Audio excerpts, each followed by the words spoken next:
যখন দেখবেন সূর্যটা পশ্চিম আকাশে আস্তে আস্তে ঢলে পড়ে, আলোর মাত্রা কমতে থাকে। আলোকে নরমাল করে, অন্ধকারকে তার মধ্যে ইনক্লুড করে। সূর্যটা ডুবে যাওয়ার পরপরও কিন্তু পরিপূর্ণ অন্ধকার হয় না। পশ্চিম আকাশে শাফাক লালিমা থাকে অনেক সময়, প্রায় 1.5-2 ঘন্টা পরে আস্তে আস্তে আলো বিলীন হয়, অন্ধকার প্রকাশ পায়। একটা সমাজে, একটা জাতির মধ্যে ইসলাম হাজার হাজার বছর ধরে চলে আসতেছে। 1-2 দিনে ইসলামকে অনিসলাম দ্বারা পরিবর্তন করা এটা কখনোই সম্ভব নয়। এই জন্য এরা আগে সেকুলারিজমকে আমাদের মধ্যে নরমাল করতে চায়, মানে বিষয়টা স্বাভাবিক নিতে চায়। এখন কেমনে বুঝাই আপনাদের? আজ থেকে 30 বছর আগে, অনেক মুরব্বী তো আছেন এইখানে, আজ থেকে 30 বছরও হতে পারে, কমও হতে পারে, 30 বছর আগে একই স্কুলে বা একই হাই স্কুলে একটা ছেলে একটা মেয়ে একই হাই স্কুলে পড়ে, একই এলাকায় বাড়ি। এমনিতেই দুইজন স্কুলের দিকে যাইতেছে, কেউ কারোর সাথে কথা বলতেছে না, আগে পিছে অথবা পাশাপাশি যাইতেছে, এমনি কোনো কথা নাই, সম্পর্কও নাই।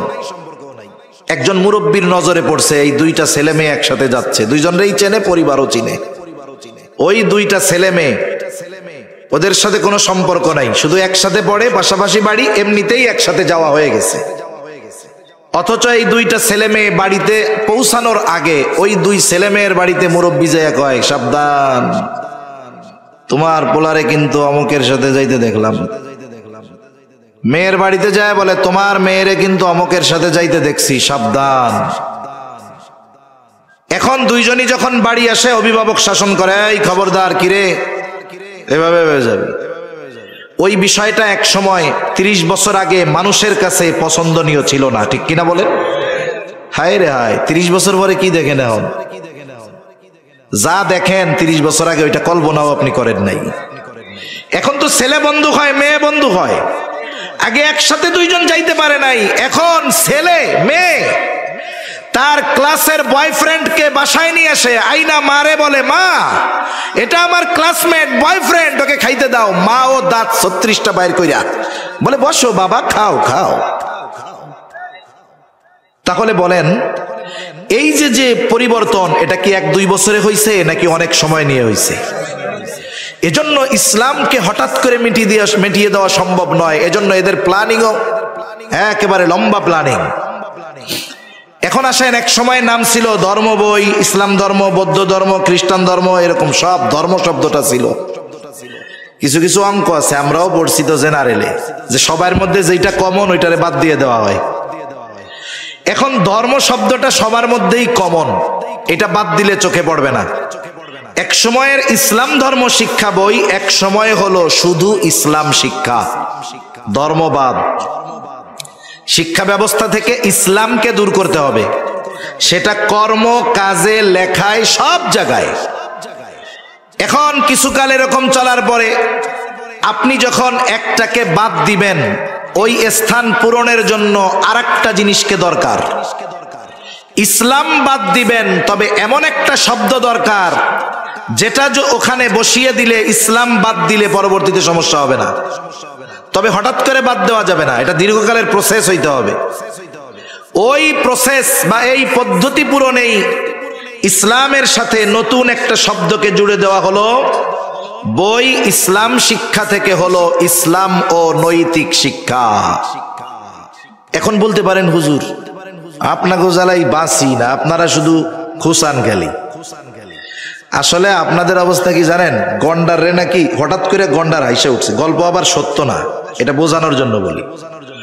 গন্ডারদের মজলিস, হঠাৎ করে গন্ডার অনেক হাইসা উঠছে। একজনকে, কিরে কারণ ছাড়া হাসলি কেন? কয় 6 মাস আগে একজন আমারে কুতুকুতু দিছিল। কুতুকুতু দিছে কয় মাস আগে, এখন হাসছে যাইয়া কয় মাস পরে। আমরা হুজুররা ঠিক নগদে কুতুকুতু দেই, কিন্তু আপনারা বুঝেন 10 বছর পরে। যদি সঠিক সময়ে হাসি দিতেন, বুঝতেন, তাইলে এই ছোট্ট 17-18 কোটির দেশে 53,000 এনজিও বসে থাকতে পারতো না। স্বাধীনতা পরবর্তীকালীন সময় যখন এদেশে এনজিওরা আসছে, ওলামায়ে কেরাম তখন বিরোধিতা করেছে। কারণ যে জাতি 9 মাস যুদ্ধ করে পাকিস্তানের বিরুদ্ধে বিজয় ছিনিয়ে আনতে পেরেছে, ওই জাতি পরিশ্রম করে দেশকে পুনর্গঠন করতে পারবে, অন্যদের কোনো দরকার নাই। ওলামায়ে কেরাম বাধা দিছে, কারণ এনজিওদের মিশনের খবর ওনারা জানতেন। এদেশের মানুষ তখন হুজুরদের বলছে, হুজুররা এদেশের ভালো চায় না, বিরোধিতা করছে। এখন এনজিও কি করে? কত জায়গায় শুনি দেখি খবরে, সুদের কিস্তির টাকা দিতে পারে না, গরু নিয়ে যায়, টিন খুইলা নিয়ে যায়, পরনের শাড়িও খুইলা নিয়ে যায়। সেই সময় হুজুরদের কথা শুনেন নাই। আরো পেছনে ইতিহাস দেয়। আজকে দেখেন ফিলিস্তিনে ইহুদিরা হামলা করছে। এই প্রসেস 1-2 দিনে হয় নাই। দ্বিতীয় বিশ্বযুদ্ধের আগে ওসমানী খেলাফতের সময় থেকেই পৃথিবীর বিভিন্ন দেশের ধনী ধনী ইহুদি যারা ছিল, ওরা কামলা দেওয়ার জন্য গরিব ইহুদিদেরকে ফিলিস্তিনে পাঠাইতো। ফিলিস্তিন সমৃদ্ধশালী একটা দেশ ছিল।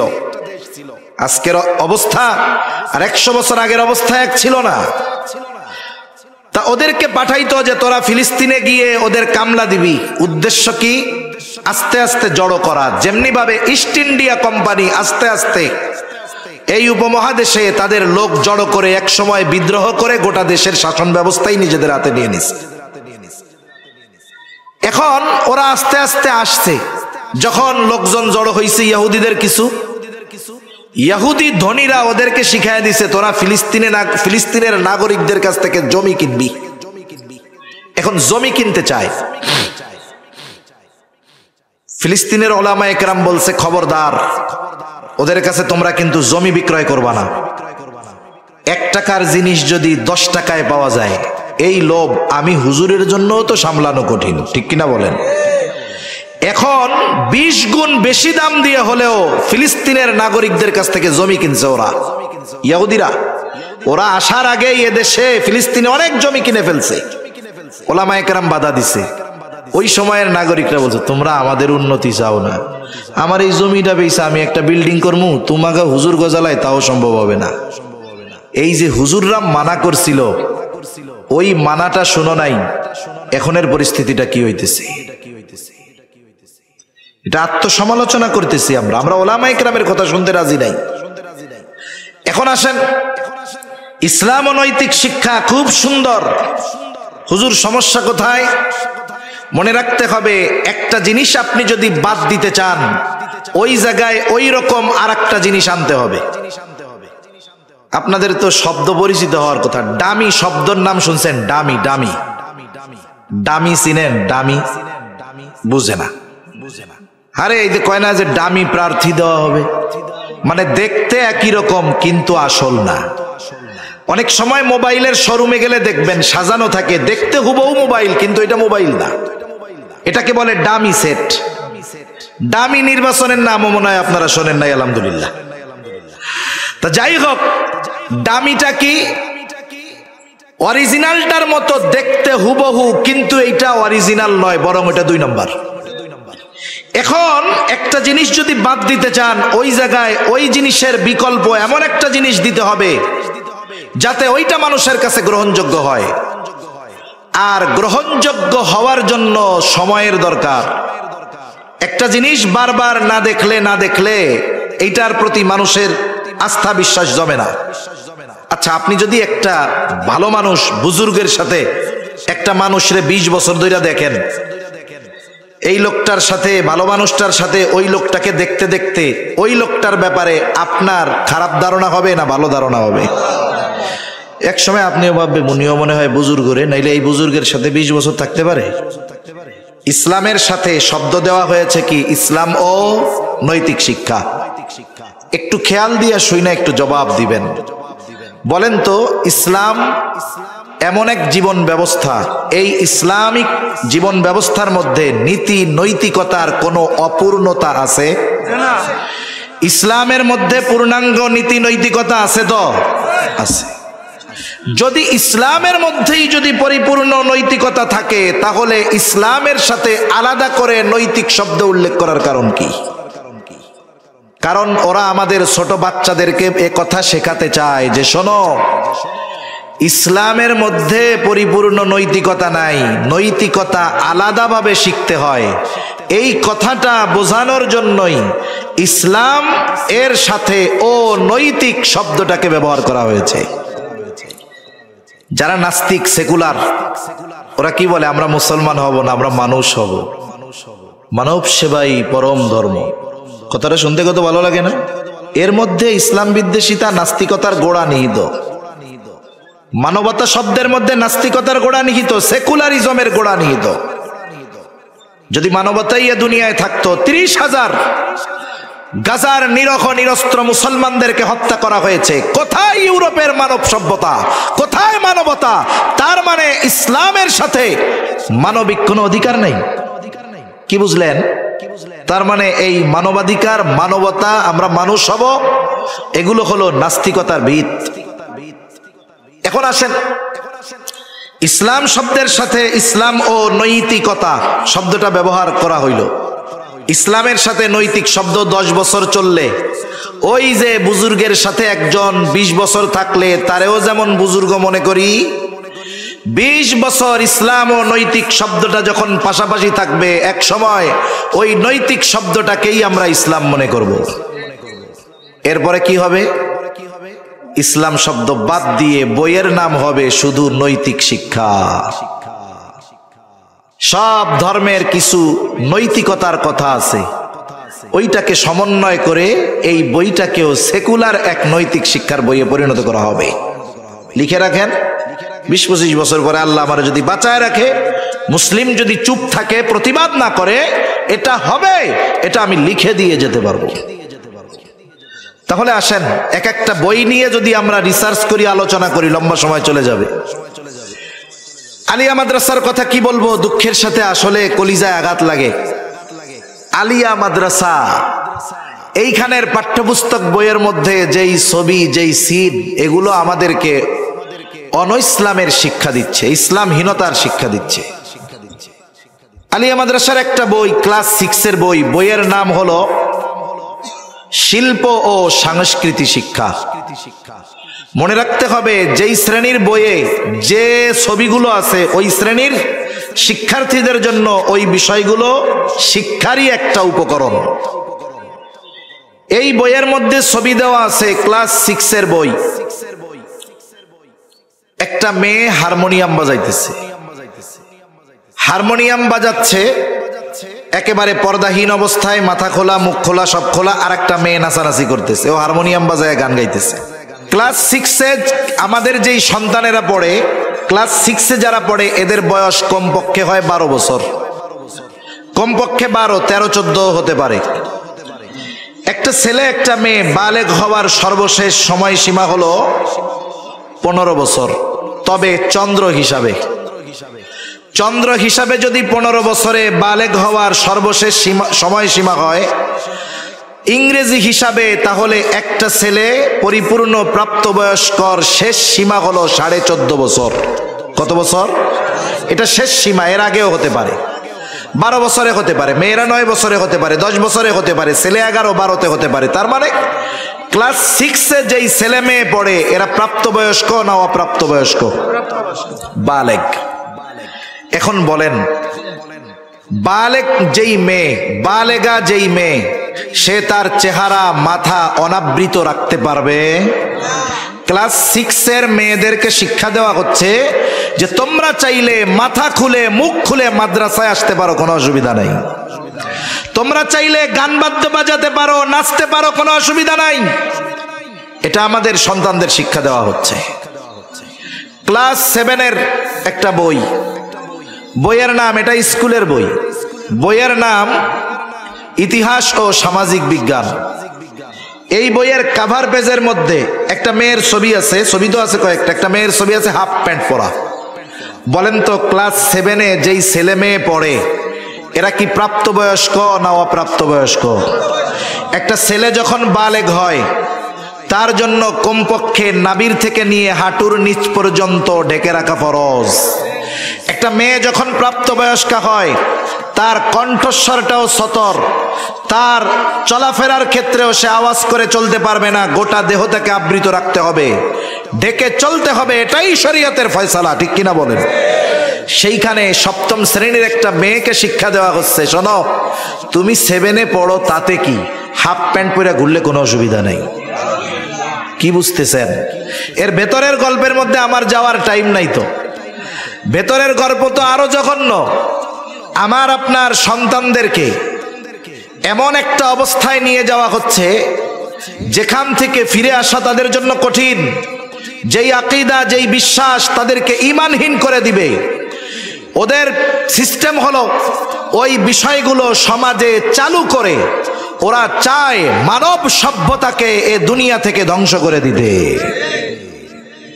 কিছুদিন আগে বিল গেটস, আগের থেকে বলতেছে, বিল গেটস কি কোনো ডাক্তার নাকি? চিনেন বিল গেটস রে? এটা হলো মাইক্রোসফট ইঞ্জিনিয়ার, সে প্রযুক্তি নিয়ে কাজ করে, সে একটু ডাক্তার না। সে ঘোষণা দিচ্ছে পৃথিবীতে অচিরেই এমন এক ভাইরাস আসবে যাতে পৃথিবীর বৃহৎ অংশের মানুষ শেষ হয়ে যাবে, অর্ধেকের বেশি মানুষ মরে যাবে। ওর এই ঘোষণা দেওয়ার কারণ কি? কারণ ও হলো ওই গ্রুপের লোক যে চায় পৃথিবীতে মানব বিস্তার বেশি না হোক। এখন মানব বিস্তার বন্ধ করার জন্য কি করতে হবে? মানব প্রজননের যেই সিস্টেম, এটাকে ক্লোজ করে দিতে হবে। মানব প্রজননের পদ্ধতি কি?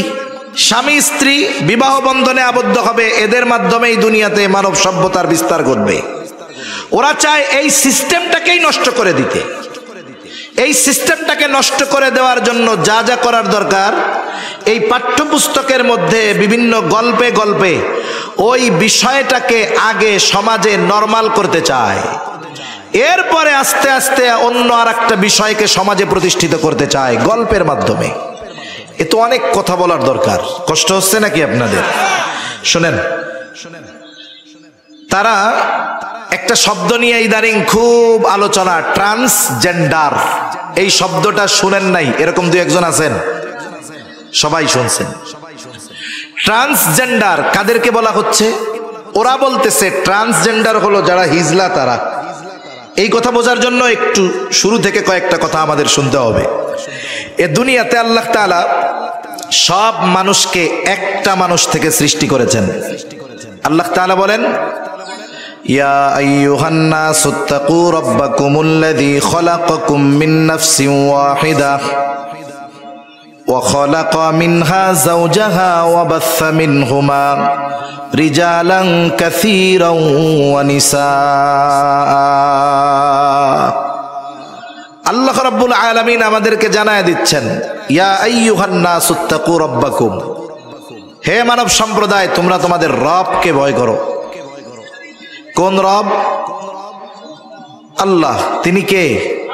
খলাকাকুম মিন নাফসিন ওয়াহিদা, যিনি তোমাদেরকে একটি প্রাণ থেকে সৃষ্টি করেছেন। ওই এক প্রাণ থেকেই আল্লাহ তাআলা তার স্ত্রীকে বের করেছেন। ওয়াখালাকা মিনহা যাওজাহা, তথা আদম আলাইহিস সালাম থেকে তোমাদের সবাইকে সৃষ্টি করেছেন। এখন সবাইকে সৃষ্টি করলেন কোন প্রসেসে? আল্লাহ তাআলা এই কথা বলতেছেন। গঠন কিভাবে দিলেন? আল্লাহ তাআলা বলতেছেন, ওয়া খালাকা মিনহা যাওজাহা, তিনি তার মধ্য থেকে তার সঙ্গিনী, তার স্ত্রীকে বের করলেন, সৃষ্টি করলেন। এরপরে এই দুজনের মাধ্যমে ওয়া বাসসা মিনহুমা রিজালান কাসীরান ওয়া নিসাআ, এই দুইজনের মধ্য থেকেই তো আল্লাহ তাআলা মানব সভ্যতার বিস্তার ঘটিয়েছেন। অনেক নারী, অনেক পুরুষ এই দুইজনের মাধ্যমে আল্লাহ তাআলা সৃষ্টি করেছেন। এই আয়াতের আলোকে আমরা জানলাম পৃথিবীতে মানুষ হয়তো পুরুষ না হয় নারী, হয়তো পুরুষ না হয় নারী, এই দুইটার একটা হবে, তৃতীয়টা হওয়ার সুযোগ নাই। এখন কইতে পারেন, হুজুর তাইলে আমাদের সমাজে তো হিজলা আছে, এরা আবার কোন শ্রেণীর লোক? এখন আসেন, পুরুষ কাকে বলে? পুরুষের সংজ্ঞা সংক্ষেপে জানি। পুরুষ হলো যে পরিপূর্ণ পুরুষের বৈশিষ্ট্য নিয়ে জন্মগ্রহণ করে। পুরুষের বৈশিষ্ট্যটা দুই ভাবে থাকবে, কিছু বৈশিষ্ট্য দেখা যাবে, কিছু বৈশিষ্ট্য অভ্যন্তরীণ থাকবে। বৈশিষ্ট্য যেগুলো দেখা যায়, এগুলো কি কি দেখা যায়? দেখা যায় তো আমরা বুঝি। অভ্যন্তরীণ কি বৈশিষ্ট্য? যে আল্লাহ তাআলা তাকে প্রজনন ক্ষমতা দান করবে। অনেকের বাহ্যিক সবকিছু ঠিক আছে কিন্তু প্রজনন ক্ষমতা তার মধ্যে নাই, এমন লোক সমাজে আছে না নাই? তা যাই হোক, যে পরিপূর্ণ পুরুষের বৈশিষ্ট্য নিয়ে জন্মগ্রহণ করলো ওই পুরুষ যার বাহ্যিক গঠন গঠন পুরুষের, ধরেন সেই পুরুষ। এবার নারীকে, নারী হলো যে নারীর বৈশিষ্ট্য নিয়ে জন্মগ্রহণ করে। নারীর বাহ্যিক কিছু বৈশিষ্ট্য থাকে, অবয়ব, যেটা অভ্যন্তরীণ না, এটা বহিরাগত দেখা যায়। আর অভ্যন্তরীণ কি? যে তার সন্তান জন্মদানের ক্ষমতা থাকবে, তবে অনেককে আল্লাহ তাআলা এই ক্ষমতা দেন না। এটা তার নারী না হওয়ার কারণ হতে পারে না। এমনটা হবে না যে একটা নারী বন্ধা কিন্তু এই জন্য সে নারী না, বিষয়টা হবে না। বরং এ পরিপূর্ণ নারীর বৈশিষ্ট্য নিয়েই জন্মগ্রহণ করছে, ও পুরুষের বৈশিষ্ট্য নিয়ে জন্মগ্রহণ করছে। সমাজে কিছু মানুষ আছে যারা উভয় বৈশিষ্ট্য নিয়ে জন্মগ্রহণ করে, তার মধ্যে নারীর বৈশিষ্ট্যও পাওয়া যায়, পুরুষের বৈশিষ্ট্যও পাওয়া যায়। বঙ্গবন্ধু মেডিকেল কলেজ হসপিটালের একজন শিশু বিশেষজ্ঞ উনি বলতেছেন যে আসলে আমাদের সমাজে যাদেরকে আমরা হিজড়া বলি, এইটা একটা রোগ, এটা একটা রোগ। ছোটবেলায় যদি তাদের মা বাবা লজ্জায় না পড়ে গোপনরা রেখে ডাক্তারের কাছে আসতো, ওই ছোটবেলায় অস্ত্রোপচার অপারেশনের মাধ্যমে তার মধ্যে যদি নারীর বৈশিষ্ট্য বেশি থাকতো, পুরুষের বৈশিষ্ট্যগুলো বাদ দিয়ে পরিপূর্ণভাবে তাকে নারী হিসাবেই প্রতিষ্ঠিত করা যাইত। এটা আল্লাহ তাআলা মানুষকে তৌফিক দিয়েছে, এবং সে সন্তান গর্ভধারণের ক্ষমতাও তার হইতো, কোনো অসুবিধা ছিল না। আবার যার মধ্যে পুরুষের বৈশিষ্ট্য বেশি, কিছু নারীর বৈশিষ্ট্য ছিল, যথাসময়ে আসলে অপারেশন করে নারীর বৈশিষ্ট্যগুলো বের করে তাকে পরিপূর্ণ পুরুষে পরিণত করা, এটা কোনো ব্যাপার ছিল না, কারণ এটা তার রোগ। এখন যারা করাইছে চিকিৎসা তাদের হইছে, কিন্তু যারা করায় নাই তাদের কি হবে বা করাবে না? এই উভয় বৈশিষ্ট্য নিয়ে জন্মগ্রহণ করা বাস্তবিক সংখ্যা এই বাংলাদেশে 10,000ও হবে না, কিন্তু অনেকে ওই বৈশিষ্ট্যের লোক সাজে ইনকাম করার জন্য, অনেকে ওদেরকে দিয়ে ইনকাম করানোর জন্য। তাহলে হিজড়া যাদেরকে বলা হয় এদের সংখ্যা সর্বোচ্চ কত হবে? 10,000। এদের ক্ষেত্রে শরীয়তের হুকুম কি? এদের ক্ষেত্রে শরীয়তের হুকুম হলো, যেই হিজড়ার মধ্যে নারীর বৈশিষ্ট্য বেশি, যেই হিজড়ার মধ্যে নারীর বৈশিষ্ট্য বেশি, একজন সুস্থ নারীর ব্যাপারে শরীয়তের যেই হুকুম, একজন হিজড়া যার মধ্যে নারীর বৈশিষ্ট্য বেশি তার ব্যাপারেও একই হুকুম। একজন পুরুষ হিজড়া যার মধ্যে পুরুষের বৈশিষ্ট্য বেশি, তার হুকুম শরীয়তের একজন সুস্থ নারীর যেই হুকুম, একজন হিজড়া যার মধ্যে পুরুষের বৈশিষ্ট্য বেশি, শরীয়তের ব্যাপারে তার একই হুকুম। এখন আসেন, শরীয়তের দৃষ্টিকোণ থেকে, হুকুমের দিক থেকে মানুষ কয় প্রকার?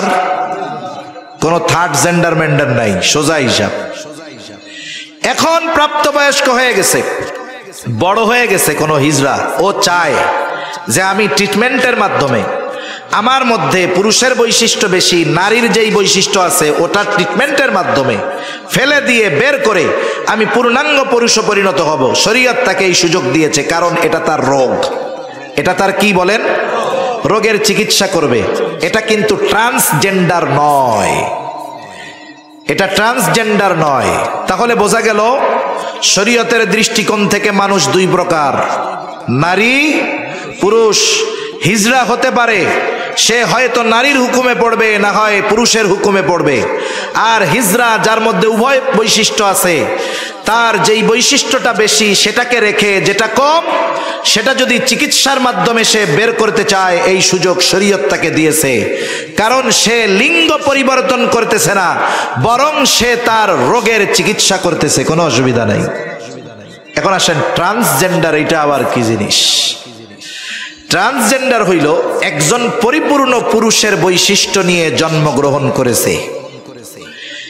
এই পুরুষটা বড় হইছে, কিছুকাল পরে হঠাৎ ওর মনে মনে হচ্ছে যে ও মনে হয় মেয়ে। ও মনে মনে নিজেরে কি ভাবে? মেয়ে ভাবে।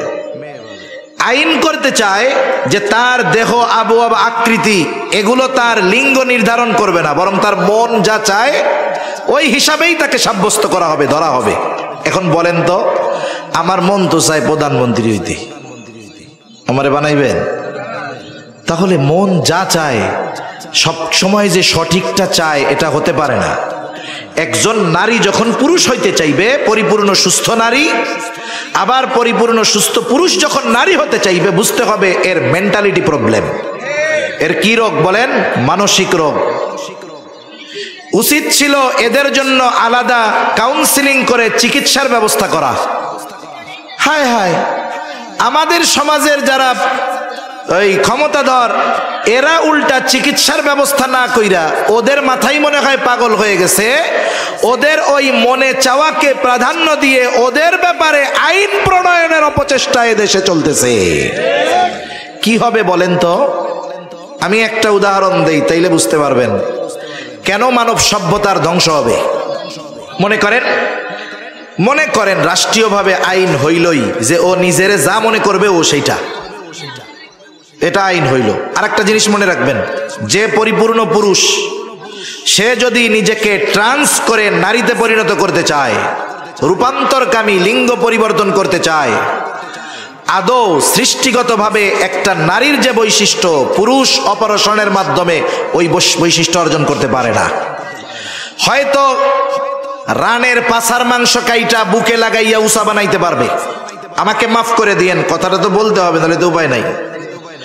উঁচু করতে পারবে, হয়তো চুলটা লম্বা করতে পারবে, হয়তো আবহাওয়া আকৃতি একজন নারীর মতো আনতে পারবে, কিন্তু কিয়ামত পর্যন্ত তার যে গর্ভথলি, এইটা সেটিং করার ক্ষমতা কোনো ডাক্তারের নাই। সেজন্য ও সৃষ্টিগতভাবে পুরুষ হওয়ার পরে নিজেকে যতই রূপান্তর করুক না কেন, শরীয়তের হুকুমে সে একজন পুরুষ।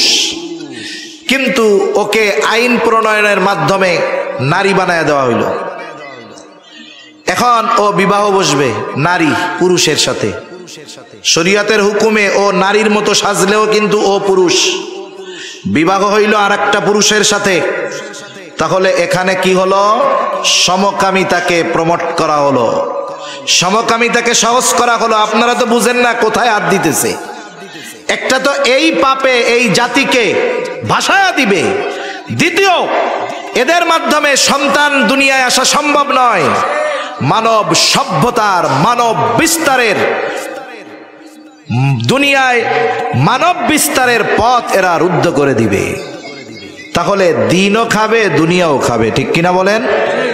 এজন্য এই জেনারেল শিক্ষা ব্যবস্থার বইগুলোর মধ্যে এই বিষয়টাকে সহজ করার জন্য বিভিন্ন গল্পের মাধ্যমে আগামী প্রজন্মের ব্রেন ওয়াশ করে এই সমকামিতা, এই ট্রান্সজেন্ডার, এটাকে স্বাভাবিক করার অপচেষ্টা আমাদের শিক্ষা ব্যবস্থার মধ্যে করা হইতেছে। এখন বলেন, আপনাদের যারা হুজুর না, হুজুর দেখতে পারেন না, এই রকম কেউ যদি কই যে আপনার পোলা বড় হইয়া যদি আপনারে কয় আব্বা আমি তো মাইয়া, আপনি কি মাইনা নিবেন? জীবনেও মানবেন না। অথচ এই শিক্ষা স্কুলে দেওয়া হবে। আমরা ওলামায়ে কেরাম বলি, অনেকে বিরোধিতা করে, অথচ উচিত ছিল এই শিক্ষা ব্যবস্থার বইগুলো পড়ে আপনাদের দলে দলে মাদ্রাসায় গিয়ে শীর্ষস্থানীয় ওলামায়ে কেরামের কাছে গিয়ে বলার দরকার ছিল, হুজুর অবস্থা তো শেষ, ঈমান আমল সব গেল, আপনারা ময়দানে নামেন, আমরা এবার সামনে থাকবো, আপনারা পিছনে থাকেন, আমরা আছি। কিন্তু আপনারা কি করবেন জানেন? আমরা কইয়ে টইয়ে জেলখানায় যাব, আপনারা কয়দিন পরে শুধু দোয়া করবেন যে আল্লাহ ওনাদের নাজাতের ব্যবস্থা করে দেন। জেলখানা থেকে বের হয়ে আসবো, মাহফিলে আসবো, দলে দলে এসে ঘিরা ধরবেন যে দেখার লাগে হুজুর জেল কাইটা আসছে। কিন্তু উচিত ছিল প্রত্যেকটা মুসলমান অভিভাবকের এই ব্যাপারে দুর্বার আন্দোলন গড়ে তোলা। আফসোস এদেশের মুসলমান এটাও পারে নাই। তা আমি যে কথার থেকে এই দিকে গেলাম যে জাগতিক শিক্ষার দুইটা দিক, একটা হলো উপকার আর একটা হলো অনুপকার। অনুপকারটা এত অনুপকারী যে ওই শিক্ষার দ্বারা আমার আপনার সন্তান বেঈমান হয়ে যেতে পারে, ঠিক কিনা বলেন? এখন জাগতিক শিক্ষার দ্বিতীয় দিক উপকারী দিক। যেমন মাদ্রাসায় পড়ে ডাক্তার হইতে পারবেন না, কমই মাদ্রাসায় পড়ে হবে না, এটা স্বাভাবিক বিষয়। ইঞ্জিনিয়ার হবে না। তবে এই সমাজে চলতে হলে আস্তাগফিরুল্লাহ। জিকির করি আমরা, লা ইলাহা ইল্লাল্লাহ।